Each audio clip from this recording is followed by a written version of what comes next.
Hi friends, welcome to iPlus.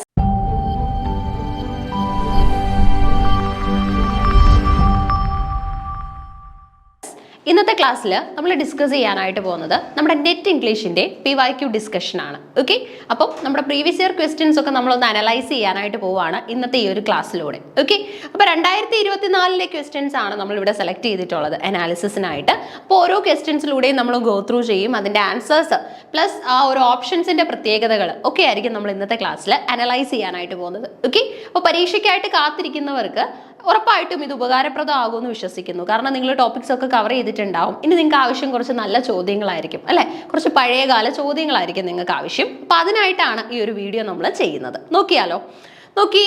Who among the following call John Dryden? നമുക്കറിയാം നിയോ classical പീരീഡിലെ ഏറ്റവും വലിയൊരു റൈറ്ററാണ് John Dryden അല്ലേ. ഒരു റൈറ്റർ എന്ന് കേൾക്കുമ്പോൾ തന്നെ ഏത് കാലഘട്ടത്തിലെയാണ്, ആ റൈറ്ററിന്റെ ടൈം പീരീഡിന്റെ പ്രത്യേകതകൾ എന്തൊക്കെയാണ്, അത്തരത്തിലായിരിക്കണം നമ്മുടെ മനസ്സ് ചിന്തിക്കേണ്ടത്. So who among the following call John Dryden as the father of English criticism and affirmed that modern English prose began with Dryden's essay of dramatic poesy. Okay, ഏത് റൈറ്റർ ആണ് ഇങ്ങനെ ഒരു പോയിന്റ് പറഞ്ഞിട്ടുള്ളത്? അതായത് ജോൺ ഡ്രൈഡൻ എന്ന് പറയുന്നത് father of English criticism ആണ്. Dryden എന്ന് പറയുമ്പോൾ തന്നെ നമുക്കറിയാം മാക്ഫ്ലെക്നോ ഏറ്റവും പ്രത്യേകതയുള്ള ഒരു പോമാണ്. ഇനി അതുപോലെ തന്നെ ധാരാളം ക്രിറ്റിസിസംസ് ചെയ്യാനായിട്ട് സാധിച്ചിട്ടുണ്ട്. ഫാദർ ഓഫ് ഇംഗ്ലീഷ് ക്രിറ്റിസിസം എന്നറിയപ്പെടുന്നത് ഇദ്ദേഹമാണ്. ആരാണ് ഇത്തരത്തിൽ ഇദ്ദേഹത്തിനെ അഡ്രസ്സ് ചെയ്തത് എന്നതാണ് ചോദ്യം. അപ്പൊ നോക്കി, Alexander pop, ജോണത്തൻ Swift, Samuel Johnson, Charles ലാം, ഇത്രയാണ് നമുക്ക് ഓപ്ഷൻസിലുള്ള റൈറ്റേഴ്സ്. അപ്പൊ ഇതിന്റെ ശരി ഉത്തരം വരുന്നത് നമ്മുടെ സാമുവൽ ജോൺസൺ ആണ് കേട്ടോ. സാമുവൽ ജോൺസണ് മറ്റൊരു പേരുണ്ട്, ഡോക്ടർ ജോൺസൺ എന്നാണ് കേട്ടോ, ഡോക്ടർ ജോൺസൺ. അപ്പൊ ഇങ്ങനെയുള്ള കാര്യങ്ങളൊക്കെയാണ് നമ്മൾ അറിഞ്ഞിരിക്കേണ്ടത്. സാമുവൽ ജോൺസൺ അറിയപ്പെടുന്നത് ഡോക്ടർ ജോൺസൺ എന്ന, ഡോക്ടർ ജോൺസൺ. ഇദ്ദേഹത്തിന്റെ പ്രത്യേകത എന്താണെന്ന് ചോദിച്ചു കഴിഞ്ഞാൽ ദ ഡിക്ഷണറി ഉണ്ടല്ലോ, അതാണ് റൈറ്ററിന്റെ ഏറ്റവും വലിയ പ്രത്യേകത. പോപ്പും ഒരുപാട് contributions, rape of the lock അടക്കം ഒത്തിരി പോംസ് ഒക്കെ നൽകിയ ആളാണ്. സ്വിഫ്റ്റ് എന്ന് പറയുമ്പോൾ ഐസക് ബിക്കർസ്റ്റഫ് എന്നൊരു സ്യൂഡോണിം യൂസ് ചെയ്തിട്ടുണ്ട്, ഐസക് ബിക്കർസ്റ്റഫ്. കാരണം അത് പ്രീവിയസ് ഇയർ ക്വസ്റ്റ്യൻ, ആരാണ് ഐസക് ബിക്കർസ്റ്റഫ് എന്നുള്ള സ്യൂഡോണിം ഉപയോഗിച്ച് എഴുതിയത് എന്ന് ചോദിച്ചു കഴിഞ്ഞാൽ നമ്മുടെ ജോണത്തൻ സ്വിഫ്റ്റ് ആണ്.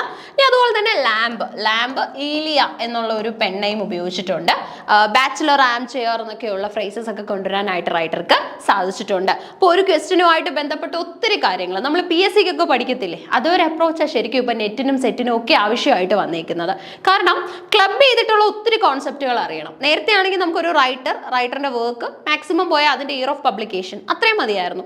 ഇപ്പൊ അതിന് അഡാപ്റ്റേഷൻ ഉണ്ടോ, അത് ഏത് കാറ്റഗറിയിൽ വരും, ഇങ്ങനെ റൗണ്ട് അബൌട്ട് ആയിട്ടുള്ള ചോദ്യങ്ങൾക്കാണ് കൂടുതലായിട്ടും നെറ്റിൽ പ്രസക്തി വരുന്നത്. ഓക്കെ, അപ്പൊ കൃത്യമായിട്ട് മനസ്സിലായോ? ഈ ഒരു ക്വസ്റ്റ്യനിൽ നിന്നും അതുപോലെ തന്നെ ഓപ്ഷൻസിൽ നിന്നും മാക്സിമം ഇൻഫർമേഷൻസ് നമുക്ക് കിട്ടി. അപ്പൊ ഇദ്ദേഹത്തിന്റെ പ്രത്യേകതയും കൂടെ ഓർത്തോടെ, ദ ഡിക്ഷണറി, അതായത് ഇംഗ്ലീഷ് ലാംഗ്വേജിൽ ഫസ്റ്റ് ഡിക്ഷണറി കോൺട്രിബ്യൂട്ട് ചെയ്തത് ആരാന്ന് ചോദിച്ചു കഴിഞ്ഞാൽ നമ്മുടെ ജോൺസൺ ആട്ടോ. അതിനുശേഷമാണ് നമ്മുടെ ഓക്സ്ഫോർഡും കേംബ്രിഡ്ജ് ഡിക്ഷണറികളൊക്കെ വന്നത്. ഇത്രയും കാര്യങ്ങൾ കൃത്യമായിട്ട് മനസ്സിലാക്കുക. ക്ലിയർ ആയോ? അടുത്ത ചോദ്യം എടുക്കട്ടെ. നമുക്ക് രണ്ടാമത്തെ ചോദ്യം നോക്കാം. ഇതാണ് രണ്ടാമത്തെ ചോദ്യം. Which of the following works R graphic narratives? നമ്മൾ ഈ ബാലരമയൊക്കെ വായിച്ചിട്ടുണ്ടാവും അല്ലേ, അല്ലെങ്കിൽ അതുപോലെയുള്ള കുട്ടികളുടെ ഇമ്പോർട്ടൻറ്റ് ബുക്സ് ഒക്കെ വായിച്ചിട്ടുണ്ടാവുമല്ലോ. ഇല്ലുസ്ട്രേഷൻസ്, പടങ്ങളൊക്കെ കൂടുതലായിട്ട് നിറഞ്ഞ ബുക്കുകളൊക്കെ വായിച്ചിട്ടുണ്ടാവും. അതാണ് ഗ്രാഫിക് നറേറ്റീവ്. ചിത്രങ്ങളിലൂടെ ആയിരിക്കും കൂടുതലായിട്ടും കഥ മുന്നോട്ട് പോകുന്നത്. അപ്പം which of the following works R graphic narratives? ഇവിടെ നമുക്ക് 5 വർക്ക് തന്നിട്ടുണ്ടേ. അപ്പൊ ഇതിനകത്ത് ഗ്രാഫിക് നറേറ്റീവിൽ വരുന്ന വർക്ക് ഏതൊക്കെയാണെന്ന് നമ്മൾ കണ്ടുപിടിക്കണം. നോക്കി, ഓപ്ഷനും കൂടെ ശ്രദ്ധിക്കുമ്പോൾ നമുക്ക് മനസ്സിലാവും, ഒന്നല്ല 3 വർക്കുകൾ വെച്ചിട്ട് ഇതിനകത്ത് ഗ്രാഫിക് നറേറ്റീവ്സ്. അപ്പൊ ഏതൊക്കെ 3 വർക്കാണ് ഇതിനകത്ത് ഗ്രാഫിക് നറേറ്റീവ് എന്നാണ് കണ്ടെത്താൻ പോകുന്നത്. നോക്കി, the Feast of Roses by Indu Sundaresan. അപ്പൊ ഇന്ദു സുന്ദരേഷൻ എഴുതിയിട്ടുള്ള ദ ഫീസ്റ്റ് ഓഫ് റോസസ്, അതാണ് ഗ്രാഫിക് നോവലിൽ ആദ്യം തന്നിട്ടുള്ള വർക്ക്. അടുത്ത നോക്കി, Bhimayana by Srividya Natarajan and S Anand. അപ്പൊ ഇതിലൂടെ 2 ഓപ്ഷൻ കിട്ടും കേട്ടോ. ഒന്നെന്ന് പറയുന്നത് നമുക്ക് ഇതിനുള്ള ഉത്തരം കണ്ടുപിടിക്കാം, മറ്റൊരെണ്ണം എന്ന് പറയുന്നത് ഈ വർക്ക് എഴുതിയിട്ടുള്ള റൈറ്റർ ആരാണെന്നും കൂടെ നമ്മൾ മനസ്സിലാക്കി പോകുന്നുണ്ട്. അപ്പോൾ ചില ക്വസ്റ്റ്യൻസ് നമുക്ക് കൂടുതൽ ഇൻഫർമേഷൻ തരുന്നതായിരിക്കും. അപ്പോൾ ഇത് ഇൻഫോർമേറ്റീവ് കാറ്റഗറിയിൽ ഉൾപ്പെടുത്താൻ പറ്റുന്ന ഒരു ചോദ്യമാണ്. നോക്കി, the Feast of Roses by Indu Sundaresan, Bhimayana by Srividya Natarajan and S Anand, അതുപോലെ തന്നെ Munnu A Boy from Kashmir by Malik Sajad. Okay, Munnu A Boy from Kashmir by Malik Sajad. അതുപോലെ തന്നെ A Fine Balance by Rohinton Mistry, A Fine Balance by Rohinton Mistry. അതുപോലെ തന്നെ This Side That Side, Restoring Partition by Vishwajyoti Ghosh. Okay, Restoring Partition by Vishwajyoti Ghosh. അപ്പൊ ഇത്രയാണ് നമുക്ക് ഓപ്ഷൻസിൽ തന്നിട്ടുള്ളത്. ഈ വർക്കുമായിട്ടൊക്കെ എന്തെങ്കിലും പരിചയമുണ്ടോ? പരിചയം ഇല്ല എന്ന് പറയരുത് കേട്ടോ, കാരണം ഗ്രാഫിക് നറേറ്റീവ്സും ഗ്രാഫിക് നോവലും ഒക്കെ മുൻകാലങ്ങളിലും നെറ്റിന് ചോദിച്ചിട്ടുള്ളതാണ്. ഇനി നമുക്ക് അറിയത്തില്ലെങ്കിൽ അത് നമ്മൾക്ക് ചില ഏരിയാസ് നമുക്ക് വലിയ ധാരണ ഉണ്ടാവില്ലല്ലോ, ആ കാറ്റഗറിയിൽ നിങ്ങൾ പ്രത്യേകം എഴുതിയിടണം. ഗ്രാഫിക് നോവലിൽ ഈ ചോദ്യത്തിന് ഉത്തരം അറിയില്ലെങ്കിൽ ഈ ഏരിയ എനിക്ക് ഇച്ചിരി ബുദ്ധിമുട്ടുള്ളതാണ്, കൂടുതലായിട്ടും മനസ്സിലാക്കാനുണ്ട് എന്നുള്ള രീതിയിൽ അറിയണം. ഓക്കെ, അപ്പൊ ഇത്രയും വർക്ക് ഉണ്ട് ഇതിനകത്ത്. ഗ്രാഫിക് നറേറ്റീവ് ഏതൊക്കെയാ? ഓപ്ഷൻസ് ഒന്ന് നോക്കാം. Choose the correct option. BCE ഉണ്ട്, ABC ഉണ്ട്, BCE ഉണ്ട്, അതുപോലെ തന്നെ ADC ഉണ്ട്. ഓപ്ഷൻസ് ഒന്നുകൂടെ നോക്കി. BCE, ABC, DCE, ADC. ഇതിനകത്ത് ഏതാ കറക്റ്റ് ആയിട്ട് വരുന്നത്? BCE ആണ് ശരി ഉത്തരമായിട്ട് നമുക്ക് കിട്ടിയത്. BCE. B ഏതായിരുന്നു? നമ്മുടെ ഭീമായാന അല്ലെ? ഭീമായാന ശ്രീവിദ്യ നടരാജന്റെയും S ആനന്ദിന്റെയും വർക്കാണ്, ഗ്രാഫിക് നോവലാണേ. അടുത്ത നമുക്ക് നോക്കി Munnu, A Boy from Kashmir, Malik സജാദിന്റെ എഗൈൻ ഗ്രാഫിക് ആണ്. അടുത്തതായിട്ട് നമുക്ക് വരുന്നത് E ആണ് അല്ലെ? ദിസ് സൈഡ് ദാറ്റ് സൈഡ്, അത് വിശ്വജ്യോതിയുടെയാണ്, വിശ്വജ്യോതി. ഓക്കെ, വിശ്വജ്യോതി ഘോഷ്. അപ്പൊ ഇത്രയാണ് നമുക്ക് വർക്കായിട്ട് ഉണ്ടായിരുന്നത്. ഇതിനകത്തിൽ BCE വർക്കുകളാണ് ഗ്രാഫിക് ആയിട്ടുള്ള വർക്കുകൾക്കുള്ള എക്സാമ്പിൾ എന്ന് പറയുന്നത്. ഗ്രാഫിക് നറേറ്റീവ്സ്, അതായത് ചിത്രങ്ങളിലൂടെ കഥ പറയുന്ന വർക്ക് എന്ന് മനസ്സിലാക്കാനായിട്ട് പറ്റുന്നത്. ഒന്നുകൂടെ സ്ക്രീനിൽ കിടക്കുന്ന വർക്ക് എല്ലാം നോക്കിക്കോ. ഈ വർക്കൊക്കെ എഴുതിയ റൈറ്ററിന്റെ പേരും ഉണ്ട്. അതുപോലെ തന്നെ ഇതിനകത്തിൽ ഏതൊക്കെയാണ് ഗ്രാഫിക് നറേറ്റീവ് എന്നുള്ളതും നമുക്ക് മനസ്സിലാക്കാനായിട്ട് പറ്റി. BCE ഇതാണ് ഗ്രാഫിക് നറേറ്റീവ്സിനുള്ള എക്സാമ്പിൾ. അപ്പൊ ക്ലിയർ ആണോ? 2 ചോദ്യം കിട്ടിയോ? കൃത്യമായിട്ട് മനസ്സിലാക്കാൻ പറ്റിയോ? ഒരു ബുദ്ധിമുട്ടും നമുക്ക് ഈ 2 ചോദ്യത്തിൽ ഇനി ഉണ്ടാവില്ല. അപ്പൊ ഇത് തന്നെ ചോദിക്കുകയാണെങ്കിൽ നമുക്ക് ഇനി ആൻസർ ചെയ്യാനും പറ്റുമല്ലോ. അടുത്തത് നോക്കി, ഡിലീറ്റഡ് ആയിട്ടുള്ള ഒരു ചോദ്യമാണ്, ഡിലീറ്റ് ചെയ്ത ചോദ്യമാണ്. നോക്കാം. Which of the 19th century novel portray disabled characters in them? ഈ തന്നിട്ടുള്ളതിൽ ഏതൊക്കെ നോവലുകളിലാണ് ഡിസേബിൾഡ് ആയിട്ടുള്ള ക്യാരക്ടേഴ്സിനെ പോർട്രൈ ചെയ്തിട്ടുള്ളത്, ചിത്രീകരിച്ചിട്ടുള്ളത്?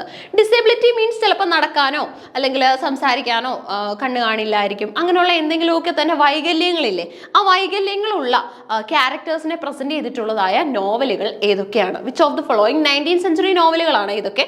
ഇതിനകത്തിൽ ഡിസേബിൾഡ് ക്യാരക്ടേഴ്സ് ഉള്ള നോവലുകൾ ഏതൊക്കെയാണെന്ന്. ഓക്കെ, അപ്പോൾ ഈ ഒരു ചോദ്യത്തിന്റെ പ്രശ്നം എന്ന് പറയുന്നത് ഇതിനകത്തിലെല്ലാം ഡിസേബിൾഡ് ക്യാരക്ടേഴ്സ് ഉണ്ടായിരുന്നു.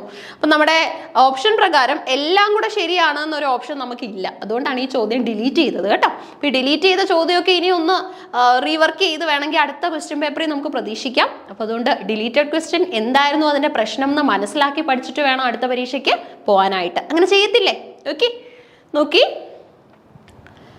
അപ്പൊ നമ്മുടെ ഡെസ്റ്റോസ്കിയുടെ ക്രൈം ആൻഡ് പണിഷ്മെന്റ് ഉണ്ട്, ഫ്ലോബോട്ടിന്റെ മാഡം ബോവറി ഉണ്ട്, ജെയിൻ ഓസ്റ്റിന്റെ പ്രൈഡ് ആൻഡ് പ്രെജുഡൈസ്, ഡിക്കൻസിന്റെ ക്രിസ്മസ് കാരൽ, മെൽവില്ലയുടെ മൊബി ഡിക്ക്. ഇത്രയും വർക്കാണ് നമുക്ക് തന്നിട്ടുള്ളത്. അപ്പൊ ഇതിനകത്തിൽ ഡിസേബിൾഡ് ക്യാരക്ടേഴ്സ് ഓപ്ഷൻസ് നോക്കി. ADE, BDE, CBE, ADB. ഇത്രയാണ് നമുക്ക് ഓപ്ഷൻസിലുള്ളത്. അപ്പൊ ഇതിനകത്ത് ഡിസേബിൾഡ് ക്യാരക്ടേഴ്സ് അപ്പിയർ ചെയ്യുന്നത് നോക്കാം. അപ്പോൾ ഇതേ ഓരോന്നായിട്ട് നമ്മൾ എടുക്കുകയാണ്. ആദ്യം നോക്കി, നമ്മുടെ ഡെസ്റ്റോസ്കിയുടെ ക്രൈം ആൻഡ് പണിഷ്മെന്റ്. ഇതിനകത്തിലെ ഡിസേബിൾഡ് ക്യാരക്ടർ എന്ന് പറയുന്നത് ലിസാവിറ്റ എന്ന ക്യാരക്ടറാണ്. ലിസാവിറ്റ. ഓക്കെ, ലിസാവിറ്റയാണ് ഇതിനകത്തിലെ ഒരു ക്യാരക്ടർ. അയോണ എന്ന് പറയുന്ന ക്യാരക്ടറിന്റെ സഹോദരിയായിട്ടാണ് ഈ ലിസാവിറ്റ വരുന്നത്. ലിസാവിറ്റയുടെ പ്രശ്നം എന്ന് പറയുന്നത് ഹാൻഡിക്യാപ്ഡ് ആട്ടോ, അതാണ് ഈ ഒരു ക്യാരക്ടർ. ഇനി അടുത്തതായിട്ട് നമുക്ക് വരുന്നത് മാഡം ബൊവറി ആണ്. മാഡം ബൊവറിയിൽ അപ്പൊ ഈ ലിസാവിറ്റയ്ക്ക് എന്താ പറ്റുന്നതെന്ന് വെച്ച് കഴിഞ്ഞാൽ റസ്കോനിക്കോവ് അയോണയെ കില്ല് ചെയ്യാനായിട്ട് പോകുമ്പോൾ ഇത് കണ്ടുകൊണ്ട് നിൽക്കുന്ന ലിസാവിറ്റ, സഹോദരിയായ ലിസാവിറ്റ എന്ത് ചെയ്യും? അയോണയെ ഹെൽപ്പ് ചെയ്യാനായിട്ട് ശ്രമിക്കും. ഓക്കെ, അവളെ മാക്സിമം രക്ഷിക്കണം എന്നുള്ള രീതിയിൽ അലിയോണയെ ഹെൽപ്പ് ചെയ്യാനായിട്ട് ശ്രമിക്കും. സോ അന്നേരമാണ് നമ്മുടെ എന്താണ് റാസ്കോനിക്കോവ് നമ്മുടെ ലിസാവിറ്റയെയും അറ്റാക്ക് ചെയ്യുന്നത്. അപ്പൊ ഈ ലിസാവിറ്റയ്ക്ക് സാധാരണ ആൾക്കാരെ പോലെ ഓടിച്ചെന്ന് രക്ഷിക്കാനൊന്നും പറ്റില്ല. അപ്പൊ ലിസാവിറ്റ എന്താ ചെയ്യുന്നത്? പതിയെ പതിയെ ഓടി തന്നെ കൊണ്ട് സാധിക്കുന്ന രീതിയിൽ ചെന്നിട്ടാണ് സഹോദരി രക്ഷിക്കാൻ നോക്കുന്നത്. പക്ഷെ അതിൻ്റെ ഇടയിൽ റസ്കോനിക്കോവ് ക്യാരക്ടറിനെ അറ്റാക്ക് ചെയ്യുന്നുണ്ട്. ലിസാവിറ്റയാണ് ഇതിനകത്തിലെ ഹാൻഡിക്യാപ്ഡ് ക്യാരക്ടർ. അടുത്തതായിട്ട് നമുക്ക് മാഡം ബൊവറി വരുന്നുണ്ട്. അതിനകത്തിലെ ഒരു ക്യാരക്ടർ എന്ന് പറയുന്നത് ഹിപ്പോലൈറ്റ് ആട്ടോ. ഹിപ്പോലൈറ്റ് മാഡം ബൊവാറിയിൽ വരുന്ന ഒരു ക്യാരക്ടറാണ്. വലിയ മേജർ ക്യാരക്ടർ ഒന്നുമല്ല, എന്നാൽ പോലും വൺ അമംഗ് ദ ക്യാരക്ടറാണ്. ഈ ഹിപ്പോലൈറ്റിന്റെ പ്രത്യേകത എന്ന് പറയുന്നത് ഇയാൾക്ക് ക്ലബ് ഫൂട്ടാണേ. അപ്പോൾ ക്ലബ്ബ് ഫൂട്ട് ഉള്ള നമ്മുടെ ഹിപ്പോലൈറ്റ് ആണ് ഇതിനകത്തിലെ എന്താണ് ഹാൻഡിക്യാപ്ഡ് ആയിട്ടുള്ള അല്ലെങ്കിൽ ബുദ്ധിമുട്ടുള്ള ക്യാരക്ടർ എന്ന് പറയുന്നത്. ഇനി മാഡം അത് അടുത്തതായിട്ട് നമുക്ക് വരുന്നത് ജെയിൻ ഓസ്റ്റിന്റെ പ്രൈഡ് ആൻഡ് പ്രിജുഡൈസ് ആണ് അല്ലേ. പ്രൈഡ് ആൻഡ് പ്രിജുഡൈസിൽ നമുക്ക് വരുന്ന ക്യാരക്ടേഴ്സ് എന്ന് പറയുന്നത് ഒന്ന് ജെയിൻ ആണേ, മറ്റൊരാള്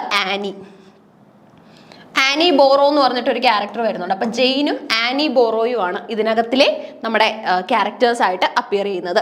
ഇനി ഡിക്കൻസിന്റെ വർക്കിന്റെ പ്രത്യേകത നോക്കുകയാണെങ്കിൽ അതിനകത്ത് ടൈനി ടിം എന്ന് പറഞ്ഞൊരു ക്യാരക്ടർ വരുന്നുണ്ട്. ടൈനി ടിം, ഈ ടൈനി ടിം ആണ് ഇതിനകത്തിലെ ഹാൻഡിക്യാപ്ഡ് ആയിട്ടുള്ള ക്യാരക്ടർ. ഇനി നമ്മുടെ മെൽവില്ലയുടെ മൊബീഡിക്ക്, മറ്റേ ഇമ്പോർട്ടൻറ്റ് സ്റ്റോറി ഉണ്ടല്ലോ സീ എക്സ്പ്ലോറേഷനുമായിട്ടൊക്കെ ബന്ധപ്പെട്ടിട്ട്. അപ്പോൾ മൊബീഡിക്കിനകത്തിൽ നമ്മൾ കാണുന്നത് ഒന്ന് നമ്മുടെ ക്യാപ്റ്റൻ തന്നെ ഹാൻഡിക്യാപ്ഡ് ആണ്, ബുദ്ധിമുട്ടുള്ള ആളാണ് അഹാബ്. ഈ മറ്റൊരാള് അഹാബ് മറ്റേ വെയിലുമായിട്ട് ഒരുപാട് അറ്റാക്ക് നടത്തിയാണ് അഹാബ് ബുദ്ധിമുട്ടുള്ള അല്ലെങ്കിൽ ഫിസിക്കൽ ഡിഫോമിറ്റി ഉള്ള ആളായിട്ട് മാറുന്നത്. ഓക്കെ, അപ്പൊ ഇത്രയും ക്യാരക്ടേഴ്സ് ആണ് നമുക്ക് ഹാൻഡിക്യാപ്ഡ് ആയിട്ട് ഇതിനകത്ത് എക്സിസ്റ്റ് ചെയ്യുന്നത്. അപ്പൊ നോക്കി, നമ്മുടെ ഡെസ്റ്റോവസ്കിയുടെ ക്രൈം ആൻഡ് പണിഷ്മെന്റിനകത്തില് ലിസാവിറ്റ ആരാന്ന് ചോദിച്ചു കഴിഞ്ഞാൽ റസ്കോൾനിക്കോവ് അലിയോണയെ കില്ല് ചെയ്യുന്നുണ്ട്. അപ്പൊ കില്ല് ചെയ്യാനായിട്ട് അറ്റംപ്റ്റ്സ് എടുക്കും. ആ സമയത്ത് അലിയോണയുടെ സഹോദരിയായ ലിസാവിറ്റയ്ക്കും ബുദ്ധിമുട്ടുകളൊക്കെ വരുന്നുണ്ട്. ഈ ലിസാവിറ്റ എന്ന് പറയുന്നത് ഹാൻഡിക്യാപ്ഡ് ആയിട്ടുള്ള ഒരു ക്യാരക്ടറുമാണ്. ഇനി അടുത്തതായിട്ട് നമ്മുടെ മാഡം ബോവറി എടുക്കുകയാണെങ്കിൽ അതിനകത്തിൽ ഹിപ്പോലൈറ്റ് എന്ന് പറഞ്ഞൊരു ക്യാരക്ടർ വരുന്നുണ്ട്. ക്ലബ് ഫൂട്ട് ആണ് ആ വ്യക്തിക്ക്. ഇനി അടുത്തതായിട്ട് ജെയിൻ ഓസ്റ്റിന്റെ പ്രൈഡ് ആൻഡ് പ്രിജുഡൈസ് എടുത്തു കഴിഞ്ഞാൽ അതിനകത്തിൽ ജെയിനും ആനിയുമാണ് എന്താണ് ബുദ്ധിമുട്ടുള്ള ഡിസേബിൾഡ് ക്യാരക്ടേഴ്സ് ആയിട്ട് വരുന്നത്.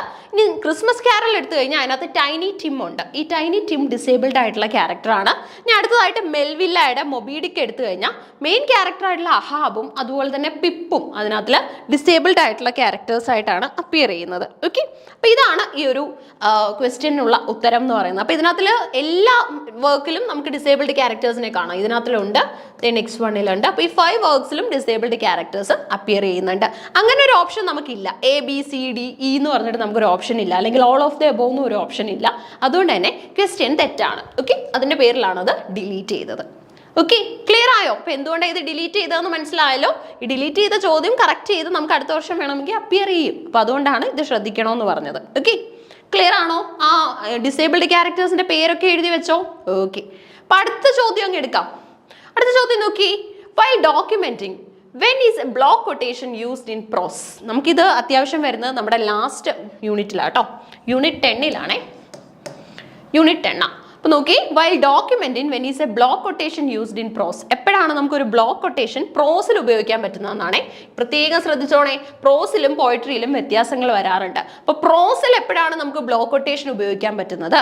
If A quotation runs in more than 4 lines, if a quotation runs in more than 5 lines, if a quotation runs in more than 3 lines, if a quotation runs in more than 2 lines. അപ്പോൾ ഇവിടെ പറഞ്ഞിട്ടുള്ളത് 4 വരി, 5 വരി, 3, 2. ഇത്രയാണ് നമുക്കുള്ളത്. Okay, അപ്പൊ ഇതിനകത്തിൽ എപ്പോഴാണ് block quotation ഉപയോഗിക്കുന്നത്? ഇത് എപ്പോഴാണ് നമ്മൾ പ്രോസിൽ ഉപയോഗിക്കുന്നത്? അതായത് ചിലപ്പോൾ നമ്മൾ ഒരു സ്ഥലത്തു നിന്ന് എടുത്ത ലൈൻസിൽ 4 വരിയിലുണ്ടെങ്കിൽ അവിടെ നമുക്ക് ബ്ലോക്ക് കൊട്ടേഷൻ ഉപയോഗിക്കാം. ഇതാണ് കറക്റ്റ് ആൻസർ വരുന്നത്. If A quotation runs in more than 4 lines, 4 വരികൾ നമ്മൾ കോട്ട് ചെയ്യുന്നുണ്ടെങ്കിൽ അവിടെ ഉപയോഗിക്കാൻ പറ്റുന്നത് ബ്ലോക്ക് കൊട്ടേഷനാണ്. അടുത്ത നോക്കി, നമുക്ക് ഓപ്ഷനിൽ 5 ലൈൻ ഉണ്ടായിരുന്നു, 3 ലൈൻ ഉണ്ടായിരുന്നു, 2 ലൈൻ ഉണ്ടായിരുന്നു. സിഗ്നിഫിക്കൻ്റ് ആയിട്ട് ഇതിനെക്കുറിച്ച് സ്പെസിഫിക് ആയിട്ട് ഐഡിയ ഉള്ള ആൾക്ക് മാത്രമേ ഇതിന് ആൻസർ ചെയ്യാൻ പറ്റത്തുള്ളായിരുന്നു. ഈസി ക്വസ്റ്റൻ എന്ന് പറയാൻ പറ്റില്ല, ക്വസ്റ്റ്യൻ ചെറുതാണ്, പക്ഷേ അതിനെക്കുറിച്ച് ഒരു ഐഡിയ ഉണ്ടെങ്കിലേ നമുക്ക് ആൻസർ ചെയ്യാൻ പറ്റും. ഇനി നോക്കി, if A quotation runs in more than 3 lines, 3 ലൈൻസിൽ കൂടുതലുണ്ടെങ്കിൽ പോയട്രിയിലാണെങ്കിൽ അതിനെ നമ്മൾ പറയുന്നത് ബ്ലോക്ക് കൊട്ടേഷൻ എന്നാണ് കേട്ടോ. അപ്പോൾ ആ ഒരു കാര്യം കൂടെ ഓർത്തോണേ, ക്വസ്റ്റ്യൻ ഒന്ന് ചെറുതായിട്ട് മാറിയാൽ തന്നെ നമുക്ക് ആൻസർ മാറും. അപ്പോൾ ആ രീതിയിലാണ് ഇത് കിടക്കുന്നത്, അതുകൊണ്ട് ശ്രദ്ധിച്ചോണം. നോക്കി, ഇവിടെ നമുക്ക് പ്രോസിലാണെങ്കിൽ 4 വരിയിൽ കൂടുതൽ വരികയാണെങ്കിൽ ബ്ലോക്ക് കൊട്ടേഷൻ ഉപയോഗിക്കാം. എന്നാൽ പോയട്രിയിലാണെങ്കിൽ 3 വരിയിൽ കൂടുതൽ വരികയാണെങ്കിൽ അവിടെ നമ്മൾ ഉപയോഗിക്കുന്നത് ബ്ലോക്ക് കൊട്ടേഷൻ തന്നെയാണ്. പ്രോസിലാണെങ്കിൽ 4 വരിയിൽ കൂടുതൽ, പോയട്രിയിലാണെങ്കിൽ 3 വരിയിൽ കൂടുതൽ, അതിൽ കൂടുതൽ വന്നു കഴിഞ്ഞാൽ ഉപയോഗിക്കുന്നത് ബ്ലോക്ക് കൊട്ടേഷൻ ആണ്. കൊട്ടേഷൻ നമ്മൾ യൂസ് ചെയ്യുന്ന ഒരു ഫോമാണ് ഈ ബ്ലോക്ക് കൊട്ടേഷൻ എന്ന് പറയുന്നത്. ഡോക്യുമെന്റ് ചെയ്യുമ്പോൾ നിങ്ങൾ റിസർച്ച് ഒക്കെ ചെയ്യുന്ന സമയത്ത് അത് നല്ല രീതിയിൽ നിങ്ങൾക്ക് യൂസ് ആയിട്ട് വരും, അല്ലെങ്കിൽ യൂസ്ഫുൾ ആയിട്ട് വരും. ഓക്കെ, അപ്പോൾ ശ്രദ്ധിച്ചോണേ. 54ാമത്തെ ക്വസ്റ്റ്യനാണ് നമ്മൾ കംപ്ലീറ്റ് ചെയ്തത്. അപ്പോൾ അടുത്ത ചോദ്യം അങ്ങ് നോക്കാം. അടുത്ത ചോദ്യം എന്താണെന്ന് നമുക്ക് ചെക്ക് ചെയ്യാം. അതുമായിട്ട് ബേസ് ചെയ്ത് നമുക്ക് എക്സ്പ്ലനേഷനും നോക്കാം. ശ്രദ്ധിച്ചേ, which of the following parameters are emphasized in MLA handbooks 9th edition? ഇപ്പൊ റൺ ചെയ്യുന്നത് MLA 9 ആട്ടോ. നിങ്ങളിൽ തന്നെ കുറെ പേരൊക്കെ പ്രോജക്റ്റ് ചെയ്തിട്ടുള്ളത് MLA 8-ലായിരിക്കും. പക്ഷെ ഇപ്പൊ റൺ ചെയ്തുകൊണ്ടിരിക്കുന്ന ഏതാന്ന് ചോദിച്ചു കഴിഞ്ഞാൽ MLA 9 ആട്ടോ. അപ്പൊ ശ്രദ്ധിച്ചേ, which of the following parameters are emphasized in MLA handbooks 9th edition?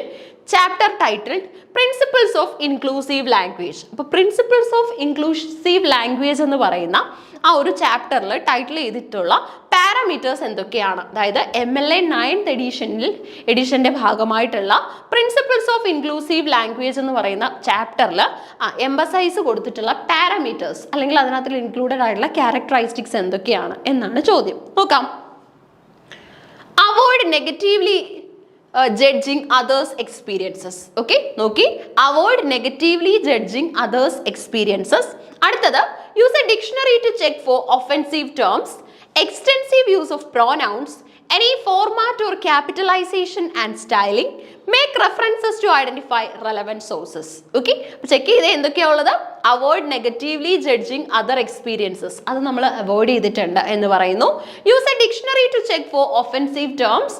അടുത്തതായിട്ട്, extensive use of pronouns, any format for capitalization and styling, അതുപോലെ തന്നെ make references to identify relevant sources. ഇത്രയാണ് നമുക്ക് തന്നിട്ടുള്ളത്. ഇതിൽ MLA 9-ന്റെ പെർട്ടിക്കുലർ ചാപ്റ്ററിന്റെ പേരും തന്നിട്ടുണ്ട്. ചാപ്റ്ററിന്റെ പേര് വരുന്നത് പ്രിൻസിപ്പിൾസ് ഓഫ് ഇൻക്ലൂസീവ് ലാംഗ്വേജ് എന്നാണ്. ഇതിനകത്തിൽ ഇൻക്ലൂഡഡ് ആയിട്ടുള്ള പാരാമീറ്റേഴ്സ് ഏതൊക്കെയാണ് നോക്കി. CDE, BCA, ABE, ADE. ഇതിന്റെ ശരി ഉത്തരം വരുന്നത് ABE ആണ്. കൃത്യമായിട്ട് ഈ ഒരു ബുക്കിനെ കുറിച്ച് ഐഡിയ ഉള്ളവർക്ക് ഉത്തരം കിട്ടിയിട്ടുണ്ടാവും. അല്ലാത്തവർ ജസ്റ്റ് ഇപ്പൊ നോട്ട് ചെയ്ത് വെക്കണേ. ഇപ്പൊ ഇനി ഇത് തെറ്റാൻ പാടില്ല കേട്ടോ. ABE ആണ് ഇതിന്റെ ഉത്തരം വരുന്നത്. Avoid negatively judging others experiences. ബാക്കിയുള്ളവരുടെ എക്സ്പീരിയൻസസിനെ നെഗറ്റീവായിട്ട് ജഡ്ജ് ചെയ്യുന്ന രീതി നമ്മൾ ഒഴിവാക്കാനായിട്ട് പറയുന്നുണ്ട്. ഒരു പാരാമീറ്റർ അതാണ്. അടുത്തായിട്ട് B ആണ് അല്ലേ. Use a dictionary to check for offensive terms. Offensive terms ഉണ്ടെങ്കിൽ അത് ചെക്ക് ചെയ്യാനായിട്ട് നമ്മളൊരു ഡിക്ഷണറിയുടെ സഹായം തേടുക. Make reference to identify relevant sources. അതായത് നമ്മൾ റെലവൻ്റ് ആയിട്ടുള്ള സോഴ്സസ് ഒക്കെ കൊടുത്തിട്ടുണ്ടെങ്കിൽ we have to cite them or we have to make some references for that. അതാണ് നമുക്ക് വരുന്നത്. ഇതിനകത്തിൽ ഇല്ലാത്തത് എക്സ്റ്റെൻസീവ് യൂസ് ഓഫ് പ്രോനൗണും any format for capitalization and സ്റ്റൈലിംഗും ആണ് കേട്ടോ. ABE ആണ് ശരി ഉത്തരവായിട്ട് നമുക്ക് വരുന്നത്. കൃത്യമായിട്ട് അത് മനസ്സിലായോ? ABE.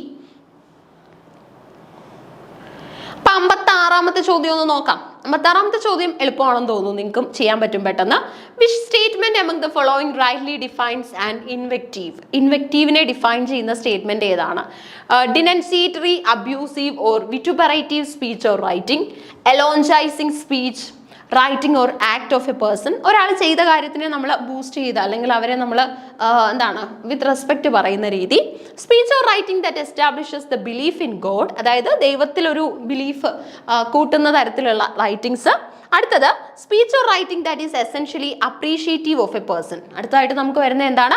Speech or writing that is essentially appreciative of a person. നമുക്ക് ഒരാളിനെ അപ്രീഷിയേറ്റ് ചെയ്യുന്ന തരത്തിലുള്ള റൈറ്റിംഗ് എന്നുള്ള മീനിങ് കൊടുക്കാൻ പറ്റും. ഏകദേശം 2ഉം 4ഉം സെയിം ആട്ടോ മീനിങ് വൈസ്. അപ്പൊ നോക്കി, എന്താണ് ഇൻവെക്റ്റീവ്? ഇൻവെക്റ്റീവിന്റെ മീനിങ് വരുന്നത് denunciatory, abusive or vituperative speech or writing. കുറച്ച് അബ്യൂസീവ് ആയിട്ട് എഴുതുന്ന സ്പീച്ച് ഓർ റൈറ്റിംഗ് എന്നൊക്കെയുള്ള മീനിങ് ആണ് നമുക്കിവിടെ വരുന്നത്. ഓക്കെ, ക്ലിയർ ആയോ? ഇപ്പൊ denunciatory, abusive or vituperative speech or writing. അത് ക്ലിയർ ആയല്ലോ. അടുത്തായിട്ട് നമുക്ക് വരുന്നത് 57-ാമത്തെ ക്വസ്റ്റ്യൻ ആണ്. ഇപ്പോൾ ഈ പഠിപ്പിക്കുമ്പോൾ നമ്മുടെ ക്ലാസ്സിലായാലും നമ്മൾ പറയുമല്ലോ, സ്റ്റേറ്റ്മെന്റ് ചോദ്യം വരും, ഒരു ഡെഫിനിഷൻ തന്നിട്ട് കുറേ ഡെഫിനിഷൻസ് ഉണ്ടാവും, ശരിയായിട്ടുള്ള ഡെഫിനിഷൻ പിക്ക് ചെയ്യൂ എന്നുള്ള ഓപ്ഷൻ കാണും എന്നൊക്കെ പറയുമല്ലോ. ആ രീതിയിൽ വന്നിട്ടുള്ള ഒരു ചോദ്യമാണ്. പിന്നെ ഒരു സന്തോഷം നമുക്ക് ഫീൽ ചെയ്യുന്നത് നമ്മുടെ തന്നെ PYQ ഡിസ്കഷൻസിൽ, അതുപോലെ തന്നെ നമ്മുടെ തന്നെ ക്വസ്റ്റ്യൻ ഡിസ്കഷൻസിലും ഇപ്പം നമ്മൾ നോട്ടൊക്കെ പഠിക്കുമ്പോൾ പറയുമല്ലോ ഇന്ന ചോദ്യം എന്തായാലും ചോദിക്കുമെന്ന്. അങ്ങനത്തെ കുറച്ച് ചോദ്യങ്ങൾ നമുക്ക് ഈ ഒരു പ്രീവിയസ് ഇയർ ക്വസ്റ്റ്യൻ പേപ്പറിൽ കാണാൻ പറ്റി. അത് നിങ്ങൾക്കിപ്പം പഠിച്ചുകൊണ്ടിരിക്കുന്ന ആൾക്കാർക്കും മനസ്സിലായിട്ടുണ്ടാവും. നമ്മുടെ നോട്ട് ഫോളോ ചെയ്തൊക്കെ പഠിക്കുന്നവർക്ക് കൃത്യമായിട്ട് മനസ്സിലായിട്ടുണ്ടാവും എവിടെയാണ് ആ PYQ വന്നിട്ടുള്ളത്. നമ്മുടെ നോട്ട്സിനകത്തിൽ ഇത് ചോദിക്കും എന്ന് പറഞ്ഞ ചോദ്യം PYQയിൽ അല്ലെങ്കിൽ നമ്മൾ പിന്നത്തെ ക്വസ്റ്റ്യൻ പേപ്പറിൽ കണ്ടു കഴിയുമ്പോൾ അത് PYQ ആവുമല്ലോ. അത്തരത്തിലുള്ള അനാലിസിസ് ഒക്കെ നിങ്ങൾക്ക് മനസ്സിലാക്കാൻ പറ്റും. നമ്മൾ പഠിച്ച ഒരു കാര്യം അതുപോലെ അങ്ങ് ചോദിച്ചു കഴിഞ്ഞാൽ നമുക്കൊരു സന്തോഷം, നമുക്കൊരു സാറ്റിസ്ഫാക്ഷൻ അല്ലേ. അത്രത്തോളം ഇൻഡെപ്തിൽ നമ്മളത് മനസ്സിലാക്കിയത് കൊണ്ടാണല്ലോ ഉത്തരം എഴുതാനായിട്ട് സാധിച്ചത്. അപ്പം 57 നോക്കാം. Match the list 1 with list 2. List 1നെയും ലിസ്റ്റ് 2നെയും നമ്മൾ മാച്ച് ചെയ്യാൻ നോക്കുവാണേ. ലിസ്റ്റ് 1 വിമൻ നോവലിസ്റ്റുകളുണ്ട്, ലിസ്റ്റ് 2 നോവലുകളാണ് പ്രൊവൈഡ് ചെയ്തിട്ടുള്ളത്. ഓക്കെ, അപ്പോൾ ഇതുമായിട്ട് ബേസ് ചെയ്ത് നമുക്ക് കുറച്ച് ഐഡിയാസ് നോക്കാം. അപ്പോൾ ലിസ്റ്റ് 1 നോവലിസ്റ്റ്, ലിസ്റ്റ് 2 അവരുടെ പോപ്പുലർ നോവൽസ്. ഫാനി ബേർണി ഉണ്ട്, നേരെ കൊടുത്തിട്ടുള്ളത് ആഗ്നസ് ഗ്രേ ആണ്. ആൻ ബ്രോണ്ടെ സിസ്റ്റേഴ്സിൽ ഒരാളായിട്ടുള്ള ആൻ ബ്രോണ്ടെ, നേരെ കൊടുത്തിട്ടുള്ളത് ഗുഡ് എർത്ത് ആണ്. പേൾ എസ് ബക്ക് ഇല്ലേ, ആ സെയിം റൈറ്റർ ആണ്. മൈ സൺ സ്റ്റോറി ആണ് കൊടുത്തിട്ടുള്ളത്. നഥാൻ ഗോഡിമറിന് നേരെ കൊടുത്തിട്ടുള്ളത് എവലീനയാണ്. ഓക്കെ, അപ്പൊ ഇത് കൃത്യമായിട്ടുള്ള നല്ല നോവലുകളാണിത്. അപ്പൊ ഈ നോവലുകളെ കൃത്യമായിട്ട് അതിന്റെ നോവലിസ്റ്റുകളുമായിട്ട് ആൻസർ ചെയ്യണം. നേരത്തെ ആയിരുന്നെങ്കിൽ ആൻ ബ്രോണ്ടയുടെ വർക്ക് ഇതിൽ ഏതാണ് എന്നുള്ള രീതിയിൽ ചോദിച്ചേനെ, പക്ഷെ ഇപ്പൊ അങ്ങനെയല്ല. ആൻ ബ്രോണ്ടയുടെ വർക്ക് ഏതാണെന്ന് കണ്ടുപിടിച്ചു കഴിഞ്ഞാൽ പേൾ എസ് ബക്കിന്റെ കണ്ടുപിടിക്കണം, പിന്നെ ബേർണിയുടെ കണ്ടുപിടിക്കണം. ഒരെണ്ണം മാത്രമേ നമുക്ക് അവസാനം വരുന്നതുമായിട്ട് അങ്ങ് മാച്ച് ചെയ്ത് വെക്കാൻ പറ്റത്തുള്ളൂ. അപ്പൊ നേരത്തെ നമ്മൾ 1 മിനിറ്റ് അല്ലെങ്കിൽ 1.5 മിനിറ്റ് എടുത്ത ചോദ്യം ഇപ്പോഴത്തെ 2 മിനിറ്റ് തന്നെ ഒരു ചോദ്യത്തിന് പ്രൊവൈഡ് ചെയ്യേണ്ട ഒരു സാഹചര്യം വരും ഇല്ലേ. അപ്പൊ അത്രത്തോളം ഇങ്ങനെയുള്ള മാച്ചപ്പ് ചോദ്യങ്ങളുടെ എണ്ണം കൂടിയിട്ടുണ്ട്. അപ്പൊ മാച്ചപ്പ് ടാക്കിൾ ചെയ്യാൻ ഒറ്റ വഴിയേ ഉള്ളൂ, നേരത്തെ ഇതൊക്കെ മനസ്സിലാക്കി വെക്കുക അല്ലെങ്കിൽ പഠിക്കുക എന്നുള്ളതാണ്. പിന്നെ വലിയ ബുദ്ധിമുട്ടിക്കുന്ന മാച്ചപ്പ് ചോദ്യം അങ്ങനെ ഒത്തിരി കാണാറില്ല, കാരണം ഇതൊക്കെ ഡയറക്റ്റ് ചോദ്യമാണ്. കാരണം ഈ നോവലിസ്റ്റുകളെല്ലാം നമ്മൾ പഠിക്കേണ്ടതായിരുന്നു. അതുപോലെ തന്നെ ഇവർ പല കാലഘട്ടത്തിൽ വരുന്ന നോവലിസ്റ്റുകളാണ്, ഇവരുടെ നോവലുകളും സിഗ്നിഫിക്കൻ്റ് ആണ്. ഓക്കെ, സോ അതുപോലെയാണ് അവർ ചോദിച്ചത്. പക്ഷെ മാച്ചപ്പ് രീതിയിലായതുകൊണ്ട് നമ്മുടെ കുറച്ച് സമയം അധികമായിട്ട് അവിടെ ഇൻവെസ്റ്റ് ആവും. Choose the correct answer from the options given below. തന്നിരിക്കുന്ന ഓപ്ഷൻസിൽ നമ്മൾ കറക്റ്റ് ആൻസർ പിക്ക് ചെയ്യാനായിട്ട് പോവുകയാണേ. A2 B1 C3 D4 ഇവിടെയുണ്ട്. A2 B1 C3 D4, A3 B2 C4 D1 ഉണ്ട്, A4 B1 C2 D3 ഉണ്ട്, അതുപോലെ തന്നെ A1 B3 C4 D2 ഉണ്ട്. അപ്പോൾ ഇതിന്റെ കറക്റ്റ് ആൻസർ വരുന്നത് നമ്മുടെ ഫാനി ബേർണി എവലീന, അതായത് A4. ഫാനി ബേർണിക്ക് നേരെ വരുന്നത് എവലീനയാണ്. അതുപോലെ തന്നെ അടുത്തത് നമുക്ക് B1 ആണ് എന്ന് പറയുമ്പോൾ ആൻ ബ്രോണ്ടയ്ക്ക് നേരെ ആഗ്നസ് ഗ്രേ. ഓക്കെ, ആൻ ബ്രോണ്ടയ്ക്ക് നേരെ ആഗ്നസ് ഗ്രേ. C2 ആണ് എന്ന് പറയുമ്പോൾ പേളസ് ബക്കിന് നേരെ good earth. The good earth വരുന്നത് പേളസ് ബക്കിന് നേരെയാണ്. ഇനി നമുക്ക് ഒരെണ്ണേ ഉള്ളൂ അല്ലേ, D3 എന്ന് പറയുമ്പോൾ നഥാൻ ഗോഡിമറിന് നേരെ മൈ സൺ സ്റ്റോറി. അപ്പോൾ ഇതാണ് കറക്റ്റ് ഓർഡർ എന്ന് പറയുന്നത്. ഒന്നുകൂടെ പറയാം, നോട്ട് ചെയ്തോണം. A4 എന്ന് പറയുമ്പോൾ ഫാനി ബേർണിക്ക് നേരെ എവലീന ആണ് കൃത്യമായിട്ടുള്ള നോവല്. അടുത്തായിട്ട് B1 ആണ്. B1 എന്ന് പറയുമ്പോൾ ആൻ ബ്രോണ്ടയ്ക്ക് നേരെ ആഗ്നസ് ഗ്രേ എന്ന വർക്ക് ആണ് വരുന്നത്. അടുത്തായിട്ട് നമുക്കുള്ളത് C2 ആണ്. C2 വരുന്നത് പേളസ് ബക്കിന് നേരെ ദ ഗുഡ് എർത്ത്. ഇനി അടുത്തതായിട്ട് നമുക്ക് വരുന്നത് D2 ആണ്. D2 എന്ന് പറയുമ്പോൾ നഥാൻ ഗോഡിമറിന് നേരെ നമുക്ക് വരുന്നത് D3 ആണ്. നഥാൻ ഗോഡിമറിന് നേരെ മൈ സൺ സ്റ്റോറി. ഓക്കെ, ഇത്രയാണ് നമുക്ക് ആൻസേഴ്സ് ആയിട്ട് വരുന്നത്.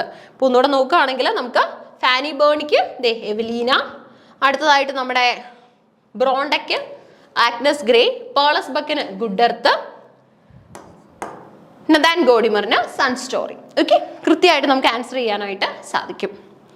അപ്പം നല്ലൊരു ചോദ്യമല്ലായിരുന്നോ? മാച്ചപ്പ് ആണെന്നേ ഉള്ളൂ, അല്ലാതുള്ള ബുദ്ധിമുട്ടുകളൊന്നും നമുക്ക് ഒത്തിരി അവിടെ ഫേസ് ചെയ്യേണ്ടതായിട്ട് വരില്ല. അടുത്തത് identify the plays that John Fletcher wrote in collaboration with Francis Beaumont. Francis ബിയോമൗണ്ടുമായിട്ട് അസോസിയേറ്റ് ചെയ്തിട്ട് നമ്മുടെ ഫെച്ചർ എഴുതിയിട്ടുള്ള വർക്ക് ഏതാണെന്നാണ് ചോദ്യം. ഓക്കെ, അപ്പോൾ ഫെച്ചർ എഴുതിയിട്ടുള്ള വർക്കാണ് നമ്മൾ കണ്ടുപിടിക്കേണ്ടത്. നമ്മുടെ ബിയോമൗണ്ടുമായിട്ട് കൊളാബറേറ്റ് ചെയ്തിട്ട്. ഓക്കെ, അപ്പോൾ ഇതിലേതോ വർക്ക്സ് നമ്മുടെ റൈറ്റേഴ്സ് ക്ലബ് ചെയ്ത് എഴുതിയിട്ടുണ്ട്. ഒരെണ്ണം നോക്കി, the faithful shepherdess, the loyal subject, Cupid's revenge, the pilgrim, the maid's tragedy. ഏതൊക്കെയാണ് നമുക്ക് ഓപ്ഷൻസിലുള്ളത്? Faithful shepherdess, the loyal subject, Cupid's revenge, the pilgrim, അതുപോലെ തന്നെ ദ മെയ്ഡ്സ് ട്രാജഡി. നോക്കി, choose the correct answer from the options given below. തന്നിരിക്കുന്ന ഓപ്ഷൻസിൽ നിന്നും correct answer നമ്മൾ പിക്ക് ചെയ്യണം. നോക്കാം. അപ്പോൾ നമ്മൾ ഈ ഒരു ക്വസ്റ്റ്യൻ ഡിസ്കഷൻസ് എന്ന് പറയുന്നത് അത്രയും യൂസ്ഫുൾ ആയിട്ട് കരുതണം, അല്ലെങ്കിൽ അത്രയും നിങ്ങൾ മാക്സിമം ചെയ്യണം. ഇപ്പോൾ വീഡിയോസ് കണ്ടിട്ടായാലും അല്ലാതെ സ്വന്തമായിട്ട് ചെയ്യുന്ന ക്വസ്റ്റ്യൻസ് ആയാലും കുഴപ്പമില്ല, ചെയ്യുക, മാക്സിമം ക്വസ്റ്റ്യൻസ് ചെയ്യുക കേട്ടോ. കാരണം നമ്മൾ അവിടെ ചെല്ലുന്ന സമയത്ത് നമുക്ക് അത്രയും ക്വസ്റ്റ്യൻസ് പ്രിപ്പയർ ചെയ്തിട്ടുണ്ടെങ്കിൽ കുറേ ചോദ്യങ്ങൾ നമുക്ക് ഓൾറെഡി പരിചയമുള്ളതായിരിക്കും എക്സാം ഹോളിൽ എത്തുമ്പോൾ. അപ്പോൾ അത് വലിയൊരു സാറ്റിസ്ഫാക്ഷനാണ്, വലിയൊരു കോൺഫിഡൻസ് ആയിരിക്കും നമുക്ക് തരുന്നത് കേട്ടോ. ഓക്കെ, അപ്പോൾ C and E ഉണ്ട്, A and D, B and C, D and E. C and E, A and D, B and C, D and E. Okay, നോക്കാം. അപ്പം ഇതിൻ്റെ ആൻസേഴ്സ് വരുന്നത് C and E ആണ്. എന്ന് പറയുമ്പം നമ്മുടെ ക്യൂപ്പിഡ്സ് റിവെഞ്ചും അതുപോലെ തന്നെ മെയ്ഡ്സ് ട്രാജഡിയുമാണ് ഇവർ രണ്ടുപേരും ചേർന്ന് ക്ലബ് ചെയ്ത് എഴുതിയത്. ഓക്കെ, ക്യൂപ്പിഡ്സ് റിവെഞ്ചും അതുപോലെ തന്നെ നമ്മുടെ മെയ്ഡ്സ് ട്രാജഡി. അപ്പോൾ Cupid's revenge, maid's tragedy, sorry Cupid's revenge C അല്ലേ. അപ്പോൾ അതെ, ക്യൂപിഡ്സ് റിവെഞ്ചും എടുക്കുന്നുണ്ട്, അതുപോലെ തന്നെ മെയ്ഡ്സ് ട്രാജഡി എടുക്കുന്നുണ്ട്. ഇത് രണ്ടുപേര് ചേർന്ന് ചെയ്ത കൊളാബറേറ്റീവ് ആയിട്ടുള്ള വർക്കാണ്. ഒന്ന് ഫെച്ചറും അതുപോലെ തന്നെ ഒന്ന് നമ്മുടെ ബിയോമൗണ്ടും ആണ്. അങ്ങനെയാണെങ്കിൽ നമുക്ക് നോക്കാനുള്ളത് ബാക്കി വർക്ക്. ഫെയ്ത്ത്ഫുൾ ഷെപ്പേഡസ് ആരുടെയാണെന്ന് ചോദിച്ചാൽ അത് ഫെച്ചറിൻ്റെ കേട്ടോ. ഫെച്ചർ ചെയ്തിട്ടുള്ള വർക്കാണ്. ഇനി അടുത്തതായിട്ട് നമുക്ക് വരുന്നത് ലോയൽ സെർവൻ്റ് അല്ലേ, അതും ഫ്ലെച്ചറിൻ്റെ ആണ്. ഇനി അടുത്തതായിട്ട് നമുക്ക് വരുന്നത് പിൽഗ്രിം ആണ്. ദ പിൽഗ്രിമും ഫ്ലെച്ചറിൻ്റെ ആണേ. ഇപ്പം എല്ലാം ഫ്ലെച്ചർ പ്ലേസാണ് തന്നിട്ടുള്ളത്. അത് തന്നെയാണ് ഇതിൻ്റെ ഒരു മെയിൻ കൺഫ്യൂഷൻ എന്ന് പറഞ്ഞത്. തന്നിട്ടുള്ളത് എല്ലാം ഫ്ലെച്ചറിൻ്റെ തന്നെ വർക്കുകളാണ്. ഇതിനകത്തിൽ ഫ്ലെച്ചറും ബിയോമൗണ്ടും ക്ലബ് ചെയ്തിട്ട് കൊളാബറേറ്റ് ചെയ്ത വർക്ക് ഏതാണെന്നാണ് കണ്ടുപിടിക്കാൻ പറഞ്ഞത്. അപ്പോൾ അതിൻ്റെ ആൻസർ വരുന്നത് ക്യൂപിഡ്സ് റിവെഞ്ചും അതുപോലെ തന്നെ മെയ്ഡ്സ് ട്രാജഡിയുമാണ്. എന്ന് പറയുമ്പോൾ നമുക്കറിയാലോ സിയും ഇയും ആണ് ശരി ഉത്തരമായിട്ട് വരുന്നത്. സിയും ഇയും ശരി ഉത്തരം വരുന്ന ഓപ്ഷൻ ഏതാണെന്ന് നമ്മൾ ഇനി ചെക്ക് ചെയ്യണം. ഏത് ഓപ്ഷനിലാ? ഫസ്റ്റ് ഓപ്ഷൻ നോക്കിയാൽ മതി അല്ലേ. ഫസ്റ്റ് ഓപ്ഷനിൽ തന്നെ സി ആൻഡ് ഇ നമുക്ക് കൊടുത്തിട്ടുണ്ട്. ഓക്കെ, അപ്പൊ ഇങ്ങനെയുള്ള വർക്ക്, അതായത് ഇതിപ്പോൾ ഒരു പ്ലേ ആ തന്നിട്ടുള്ളത്, ഈ പ്ലേസിൽ നിന്നുള്ള ഐഡന്റിഫിക്കേഷൻ ക്വസ്റ്റ്യൻസ് ഒക്കെ നമ്മൾ മാക്സിമം ചെയ്ത് നോക്കണം. ഇപ്പൊ നോവല് ചോദിച്ചു, ഇതിന് മുന്നത്തെ ചോദ്യം എന്തേ നോവലിൽ നിന്നായിരുന്നു. അടുത്തത് ഇപ്പൊ നമുക്ക് വന്നത് പ്ലേയിൽ നിന്നാണ്. ഇനി ഇതുപോലെ പോയിട്രിയിൽ നിന്നും അതുപോലെ തന്നെ നമ്മുടെ എസ്സേസിൽ നിന്നും ഒക്കെ ക്വസ്റ്റ്യൻസ് നമുക്ക് പ്രതീക്ഷിക്കാം. അടുത്ത ചോദ്യം നോക്കാം. അടുത്ത ചോദ്യം വരുന്നത് which of the following wrote fall under the category of LGBTQ? Okay, അതായത് which of the following wrote fall under the category of LGBTQ? അപ്പോൾ ഇതിനകത്തിൽ LGBTQ ആ ഒരു സ്ലോഗൻ ബേസ് ചെയ്തിട്ട് അല്ലെങ്കിൽ അവരുടെ ഒരു ഫ്ലാഗ് ഒക്കെ ബേസ് ചെയ്തിട്ട് കൂടുതലായിട്ടും റൈറ്റിംഗ്സ് നടത്തിയിട്ടുള്ളത് ആരാണ്? ഓക്കെ, ആരൊക്കെയാണോ കാറ്റഗറിയിൽ നമുക്ക് റൈറ്റിംഗ്സ് കോൺട്രിബ്യൂട്ട് ചെയ്തിട്ടുള്ളതെന്ന് കണ്ടെത്താനാണ്. നോക്കി, making is connecting by David Gauntlett, അതുപോലെ തന്നെ detransition baby by Torrey Peters. Okay, detransition baby വർക്കിന്റെ പേരാണ്, ടൊറൈ പീറ്റർ എഴുതിയതാണ്. Red white and royal blue by Casey McQuiston. അതുപോലെ തന്നെ നമുക്ക് nothing ever just disappears by Diarmuid Hester. Safe space by Alsia Hand. Okay, അപ്പൊ ഇത്രയാണ് നമുക്ക് ഓപ്ഷൻസിലുള്ളത്. അപ്പൊ ഈ കൂട്ടത്തിൽ ആരൊക്കെയാണ്, ഓക്കെ, ഈ കൂട്ടത്തിൽ ഏതൊക്കെ വർക്കാണ് നമുക്ക് LGBTQവിൽ ആഡ് ചെയ്യാനായിട്ട് പറ്റുന്നത് അല്ലെങ്കിൽ ആ കാറ്റഗറിയിൽ വരുന്നത് എന്നുള്ളതാണ് ചോദ്യം. ബിയും സിയും ഡിയും ആണ് ശരി ഉത്തരം. ഓക്കെ, ഓപ്ഷൻസിൽ ABC ഉള്ളിയുണ്ട്, BCD ഉണ്ട്, CDE ഉണ്ട്, EDA ഉണ്ട്. ഓക്കെ, ഇതിനകത്ത് കറക്റ്റ് ഉത്തരം വരുന്നത് BCD ആണ് കേട്ടോ. BCD നോക്കാം. BCD ഏതൊക്കെയാണെന്ന് നോക്കി. ബിയിൽ വരുന്നത് നമുക്ക് ഡി ട്രാൻസിഷൻ ബേബിയാണ്, സി വരുന്നുണ്ട്, ഡി വരുന്നുണ്ട് അല്ലേ. BCD അല്ലേ ശരി ഉത്തരമായിട്ട് വരുന്നത്. BCD നോക്കിക്കോ. BCD വരുന്നത് ഒരെണ്ണം ഇതാണ് ബി. അടുത്ത നമുക്ക് വരുന്നത് സി ആണ് അല്ലേ. സി ഇതാണ്ട് ഇതാണ്. ഡി നമുക്ക് വരുന്നത് അതേ നമ്മുടെ ഡയർമോഡ് ഹെസ്റ്ററിന്റെ വർക്ക് ആണ് കേട്ടോ. അപ്പൊ ഇത്രയും വർക്ക് നമുക്ക് LGBTQവിൽ ഇൻക്ലൂഡ് ചെയ്യാൻ പറ്റും. ഒന്ന് ഡി ട്രാൻസിഷൻ ബേബി ടോറി പീറ്ററിന്റെ ആണ്. Red white and royal blue നമ്മുടെ മാക്യുസ്റ്റോണിന്റെ ആണ്. അതുപോലെ തന്നെ നമുക്ക് നത്തിങ് എവർ ജസ്റ്റ് ഡിസപ്പിയേഴ്സ് നമ്മുടെ ഹെസ്റ്ററിന്റെ ആണ്. ഓക്കെ, അപ്പൊ ഇത്രയും വർക്കിനെ നമുക്ക് ഈ ഒരു കാറ്റഗറിയിൽ ഇൻക്ലൂഡ് ചെയ്യാൻ പറ്റും. ഇപ്പൊ ധാരാളം ചോദ്യങ്ങൾ നമുക്ക് ഫെമിനിസം എന്നുള്ള ഒരു സെഷനിൽ നിന്നൊക്കെ വരാറുണ്ട്. സോ അതിന്റെ ഭാഗമായിട്ട് നമുക്ക് ഈ ഒരു ചോദ്യവും പ്രതീക്ഷിക്കാൻ പറ്റും. സോ ഇതിന്റെയൊക്കെ തന്നെ ഈ ഒരു ചോദ്യത്തിന്റെ പ്രത്യേകത, ഈ ചോദ്യത്തിനോടൊപ്പം തന്നെ നമ്മൾ കുറച്ചധികം വർക്കും അത് എഴുതിയിട്ടുള്ള റൈറ്റേഴ്സിനെയും കൂടെയാണ് പരിചയപ്പെടുന്നത്. ഓക്കെ, അപ്പൊ അതാണ് ആ ഒരു വർക്കിന്റെ പ്രത്യേകത. പിന്നെ നമുക്ക് വരുന്നത് ഈസി ആയിട്ടുള്ള ഒരു ക്വസ്റ്റ്യൻ ആണ്, ഡയറക്റ്റ് ചോദ്യം കൂടെയാണ്. നോക്കി, who among the following is the author of I know why the caged bird sings? Okay, ഈ caged bird sings എന്നുള്ള ആ ഒരു വർക്ക് എഴുതിയിട്ടുള്ളത് ആരാണെന്നാണ് ചോദ്യം. ടോണി മോറിസൺ ഉണ്ട്, നമ്മുടെ അഡിച്ചി ഉണ്ട്, അതുപോലെ തന്നെ നമ്മുടെ ആഡോ ഉണ്ട്, അതുപോലെ തന്നെ മായ ഏഞ്ചലോ ഉണ്ട്. ഓക്കെ, അപ്പൊ ഇവരുടെ പ്രത്യേകത എപ്പോഴും നമ്മുടെ ടോണി മോറിസണിൽ നിന്ന് ചോദിക്കുന്ന ക്വസ്റ്റ്യൻ ആണ് ബ്ലൂവസ്റ്റ് ഐ എഴുതിയത് ആരാണെന്ന്. ഇനിയും പ്രതീക്ഷിക്കാം. ബ്ലൂവസ്റ്റ് ഐ ആരുടെയാണ്? മോറിസന്റെ ആണ്. അഡിച്ചി ധാരാളം കോൺട്രിബ്യൂഷൻസ് നടത്തിയിട്ടുള്ള തിയറിസ്റ്റും കൂടെയാണ്. അതുപോലെ തന്നെയാണ് ഐഡോ. മായ ഏഞ്ചലോ ആണ് നമ്മുടെ ചോദ്യത്തിന്റെ ഉത്തരം. I know why the caged bird sing. Okay, ആ ഒരു റെസിസ്റ്റൻസിനെ കുറിച്ചൊക്കെ പറയുന്നുണ്ട്. അതേപോലെ തന്നെ ഫെമിനിസം ബേസ്ഡ് ആയിട്ടുള്ള വർക്ക് ആയിട്ട് നമുക്ക് ഇതിനെ കൺസിഡർ ചെയ്യാം. മായ ഏഞ്ചലോയുടെ വർക്കിലൊക്കെ തന്നെ ആ ഒരു ബ്ലാക്ക് വിമൻ അനുഭവിക്കുന്ന പ്രശ്നങ്ങളെ കുറിച്ചുള്ള ഒരു റെപ്രസെന്റേഷൻ നമുക്ക് കാണാൻ പറ്റും. ഓക്കെ, അപ്പൊ ഇന്നത്തെ ക്ലാസ്സിൽ നമ്മൾ ഇത്രയും ക്വസ്റ്റ്യൻസ് ആണ് ഡിസ്കസ് ചെയ്തത്. അപ്പൊ ഈ ഒരു പോം വളരെ സിഗ്നിഫിക്കൻ്റ് ആണ്. ഈ ഒരു category of work Maya Angelo ആണ് ഇത് ചെയ്തിട്ടുള്ളത്. റിമൈനിങ് ക്വസ്റ്റ്യൻസ് നമ്മുടെ അടുത്ത നെക്സ്റ്റ് പാർട്ട് ഓഫ് വീഡിയോയിൽ ഉണ്ടാവും. Keep learning. Thank you.